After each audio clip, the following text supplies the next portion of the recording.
Finalizamos con broche de oro la jornada académica correspondiente al módulo de medicina. Antes de presentar a nuestro próximo ponente, quiero hacerles la más cordial invitación para presenciar la última plática magistral que hace cierre a nuestro congreso, la cual estará a cargo del doctor Luis Felipe Abreu Hernández, quien dará la ponencia titulada El futuro de la educación médica. Continuando con nuestro programa, tenemos la presencia del doctor César García Ortega. Él es médico general, egresado de la Facultad de Medicina de la Universidad Juárez del Estado de Durango, Campus Gómez Palacio. Realizó la especialidad en anestesiología en el Centro Médico Nacional 20 de noviembre del ISSSTE, con aval académico de la Universidad Autónoma de México.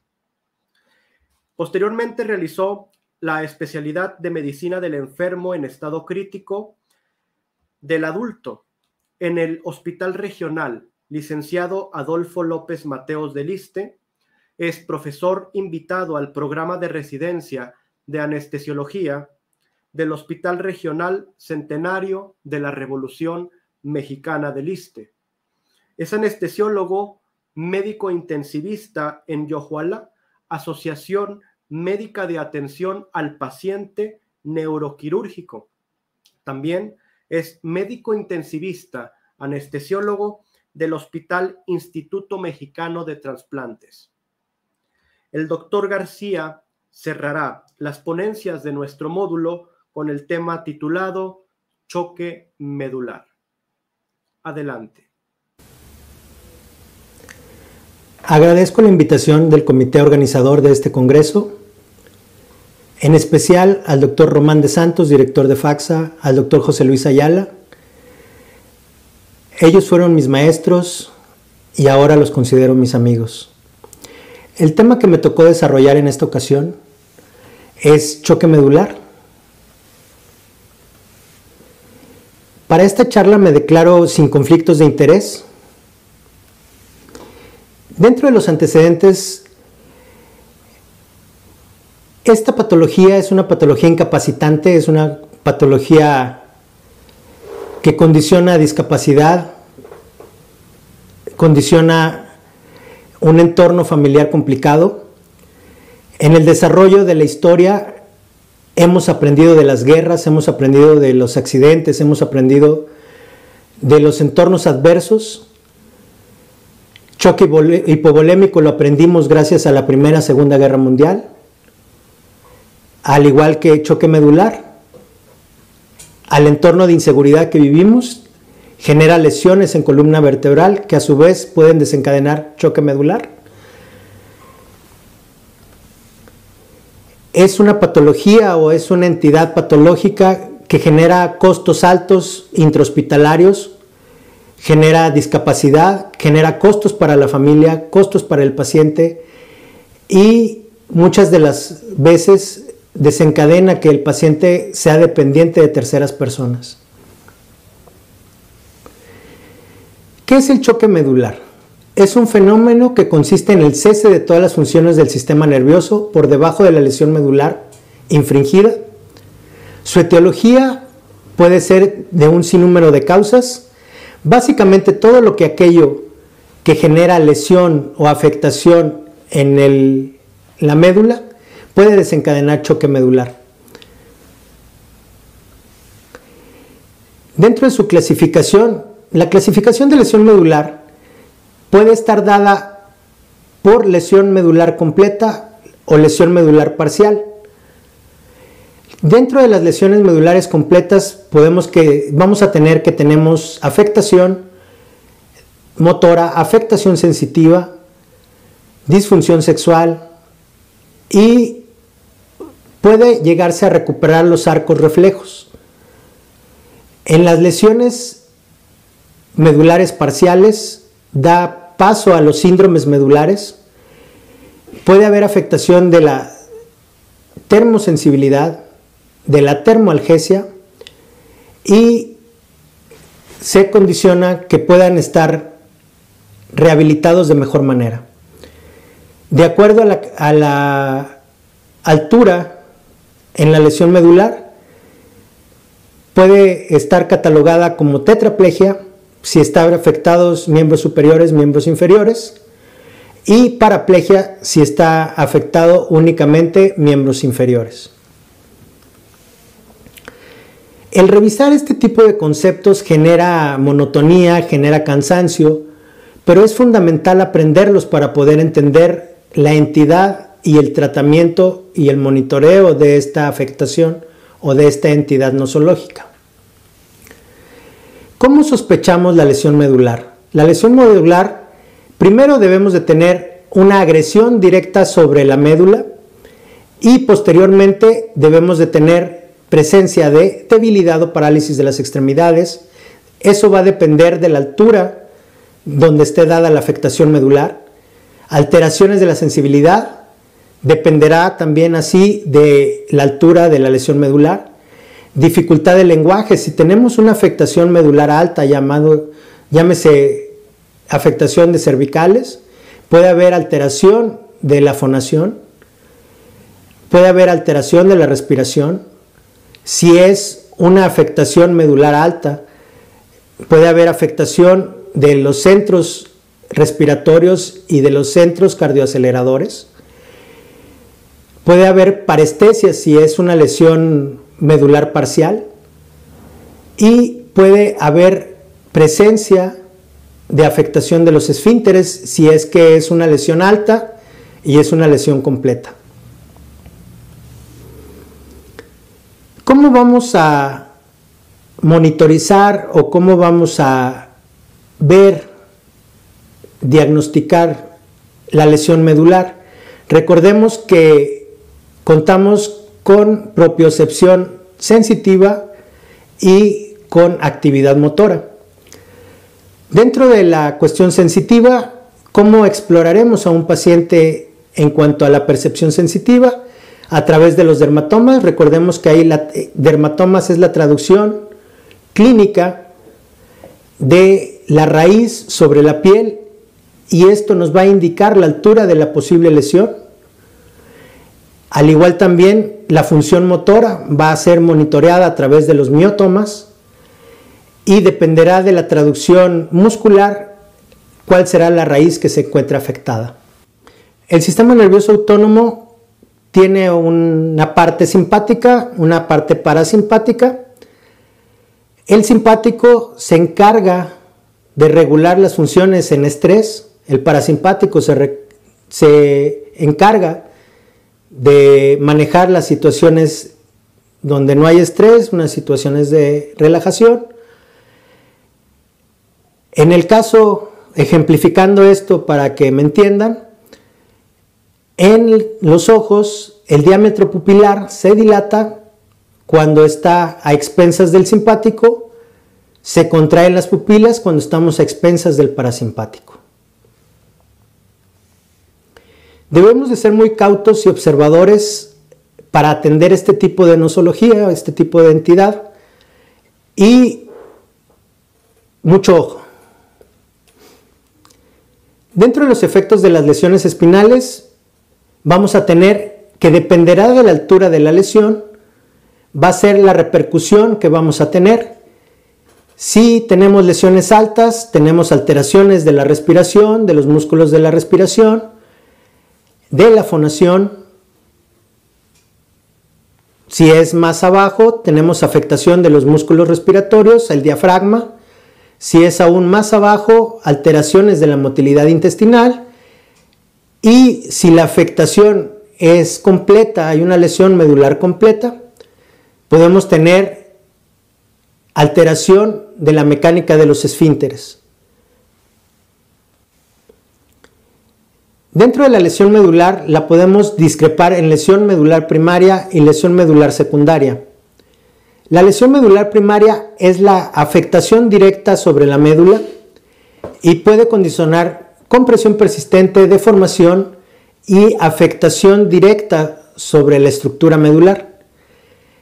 La afectación secundaria es la que va a estar dada a expensas de mecanismos inflamatorios, cascadas de citoquinas, incremento en la función de las interleucinas, puede haber hemorragia que condicione compresión en la médula y efectos sistémicos y toxicidad o exotoxicidad. ¿Qué mecanismos inflamatorios están dentro del daño a la médula? Vamos a tener que hay afectaciones de la mielina por fagocitosis dada por los macrófagos debidos a la inflamación.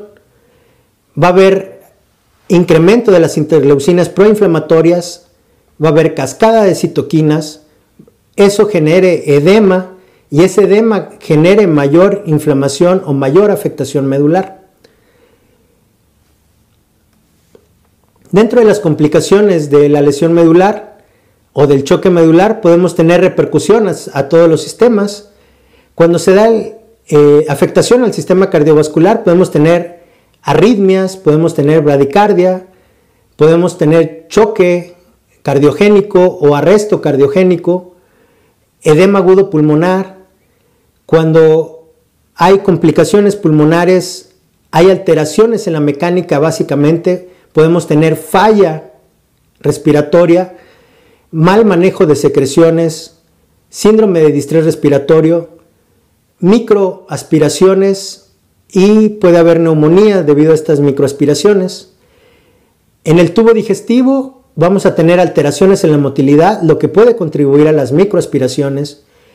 Vamos a tener hilios adinámicos por denervación, vamos a tener úlceras o gastritis por estrés y puede inclusive desencadenarse pancreatitis. En el sistema hematológico, básicamente por éstasis sanguínea debido a la denervación y a la desfuncionalización arterial, podemos tener tromboembolismos. En el sistema nervioso podemos tener choque neurogénico, podemos tener alteraciones en la actividad neurológica y podemos tener depresión, ansiedad y delirio. En el sistema genitourinario vamos a tener, puede haber priapismo o puede tener afectación de esfínteres, puede haber retención urinaria que necesite la atención de esta con sonda y en la piel úlceras por compresión. Dentro del diagnóstico vamos a tener que hay múltiples protocolos, múltiples escalas que nos van a permitir o nos van a facilitar el hecho de llegar a un diagnóstico y abordar adecuadamente el nivel que ha sido afectado de la médula. Dentro de la escala de Asia vamos a ver que se ha estado utilizando inclusive en el ambiente prehospitalario. Los técnicos en urgencias médicas ya llegan con una valoración de Asia a urgencias. Ellos valoran la afectación sensitiva, valoran la afectación motora y si hay estado de conciencia conservado o no en el paciente. Esto facilita el accionar de los médicos de urgencias para la primera atención. Recordemos que el tiempo es fundamental en este tipo de lesiones. Entonces, esta escala de Asia es muy útil debido a que nos da una pauta en cuanto al monitoreo motor, el monitoreo sensitivo, y eso nos da una sospecha de la afectación en cuanto al nivel de la lesión medular. Dentro del tratamiento debemos de ser muy objetivos en cuanto a lo que nos arroja el monitoreo y a cuál va a ser nuestra intervención y cómo va a ser nuestra intervención con ese paciente. Dentro de la atención o el tratamiento vamos a tener que el ABC es fundamental. Tenemos que verificar que ese paciente, uno, esté respirando. Recordemos que hace algunas diapositivas les mencioné que si la lesión medular es alta, podríamos tener afectaciones en la mecánica respiratoria e inclusive tener parálisis respiratoria. Entonces debemos de ser muy cautos en el manejo de la vía aérea. Y en cuanto a la respiración, si vemos que el paciente no respira, tendremos que asistirlo con atención avanzada de la vía aérea. Si el paciente habla y tiene una vía aérea permeable, podemos mantener con oxígeno a través de mascarilla facial o puntas nasales, depende del caso. Y en cuanto a la circulación, debemos de verificar que el paciente no esté en choque medular, y si así lo fuera, necesitamos empezar con líquidos y con vasopresores. Dentro de la vía aérea vamos a tener que, si se va a instrumentar o se va a manejar de manera avanzada la vía aérea, se puede manejar con uno o con dos rescatadores. Si se maneja con un solo rescatador, es fundamental inmovilizar el cuello del paciente si es que la lesión medular es una lesión medular alta. Se utiliza un solo rescatador, se utiliza inmovilización del cuello, y hay dispositivos que nos van a permitir no movilizar tanto la vía aérea del paciente ni hacer movimientos agresivos como hiperextensión para poder instrumentar la vía aérea. Estos nuevos dispositivos es el broncoscopio, es el videolaringoscopio, lo cual nos va a permitir instrumentar la vía aérea del paciente sin tantos movimientos o sin ser tan agresivos en la vía aérea. Dentro de la cuestión circulatoria, como hace unos momentos les mencionaba, ¿qué es lo que vamos a hacer? Primero vamos a tener una resucitación con líquidos que no debe de ser fundamentalmente guiada a través de metas. Ya actualmente se utilizan protocolos para manejo de líquidos a través del ultrasonido. Hay protocolos establecidos para el manejo del ultrasonido y encaminado a metas de reanimación por ultrasonido. El uso de vasopresores, el cual el manejo de elección está dado por norepinefrina, y en caso de que haya un fallo de bomba secundario a la afectación o a la denervación condicionada por el choque medular, podemos utilizar dobutamina. Este artículo básicamente lo que nos traduce o está encaminado hacia el manejo de la perfusión medular. ¿Qué es lo que tenemos que garantizar? Al igual que en el cerebro, debemos de garantizar 1, tiempo de acción. 2, básicamente lo que tenemos que hacer es reanimar al paciente para que tenga presiones de perfusión de entre 80 y 95 para que su perfusión sea adecuada. Aquí este artículo en conclusión nos refiere que para que la autorregulación tanto en cerebro como en médula esté dada, debe de estar en un rango de entre 60 y 150. Para que esto sea así, debemos de tener presiones arteriales medias de entre 85 y 90. Dentro del manejo hemodinámico no hay dogmas de fe, no hay leyes que nos digan o protocolos establecidos así como tal que nos den una pauta o un lineamiento. Lo que sí es cierto es que las intervenciones deben de ser inmediatas, lo que les mencionaba hace unos momentos. Tiempo es cerebro, tiempo es médula. Vamos a tener que objetivizar el tratamiento para tener presiones de perfusión y evitar isquemia. Recordemos, presiones de perfusión o presiones arteriales medias. Para que haya adecuadas presiones de perfusión, debe de haber presiones arteriales medias de entre 85 y 90. Y esto se debe de llevar a partir de la lesión medular a 5 a 7 días para contribuir que esa médula sea bien perfundida y evitar que haya isquemias, evitar que haya edemas y eso sea deleterio para la médula. Dentro del uso de vasopresores también hay pros, también hay contras. Hay vasopresores que incrementan el consumo de oxígeno, como lo es dopamina. De hecho, en el manejo del paciente en estado crítico, la dopamina prácticamente ha caído en desuso. De primera elección lo que se maneja es norepinefrina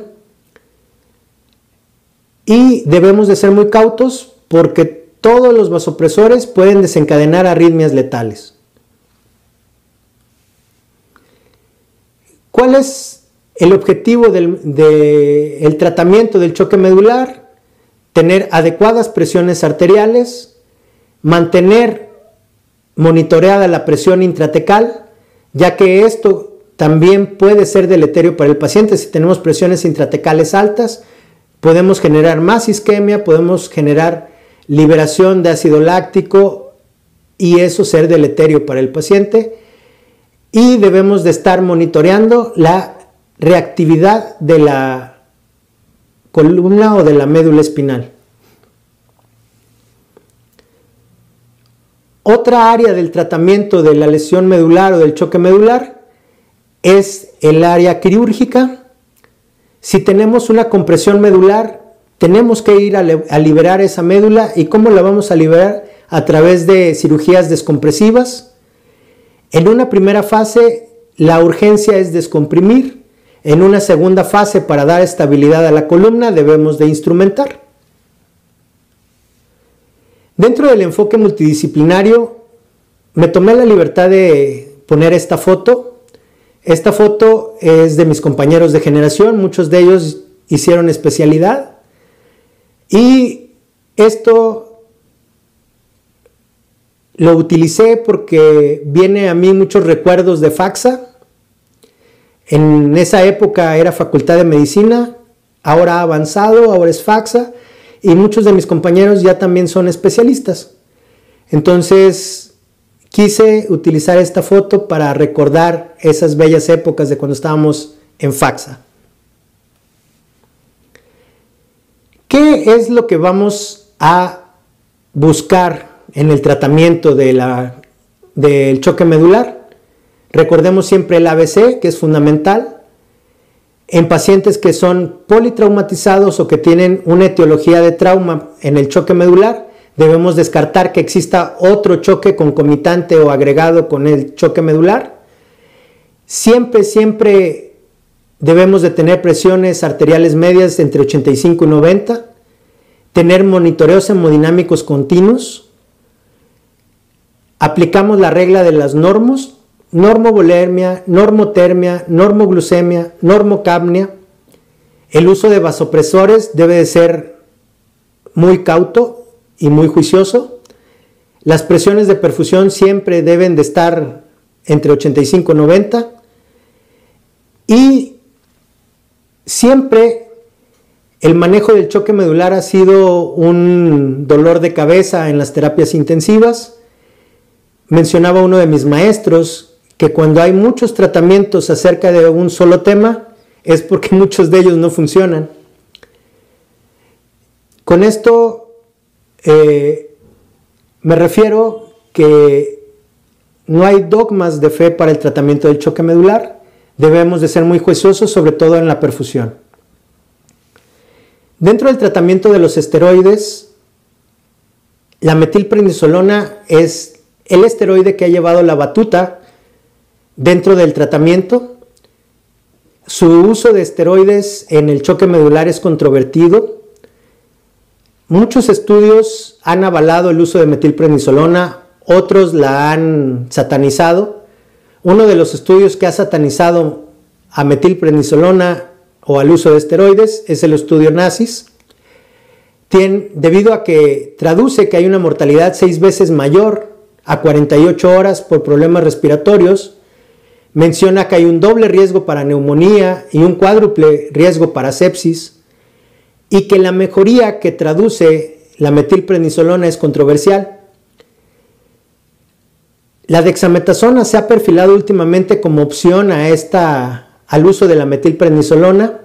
Dexametasona se usa en infusión continua, o al menos así lo han querido avalar para el tratamiento del choque medular. Su tratamiento se instilaría a partir de la lesión medular a 5 a 7 días después de la lesión medular en infusión continua. ¿Cuál es el detalle del uso de esteroides? Incremento de riesgo de infecciones, incremento de riesgo de miopatías y el síndrome de Cushing, que sabemos siempre acompaña al tratamiento con esteroides. Con esta diapositiva termino mi presentación. Agradezco de nueva cuenta al comité organizador, a la universidad, a FACSA, en especial al doctor Román de Santos, al doctor José Luis Ayala. Les mando un abrazo. Gracias por la invitación.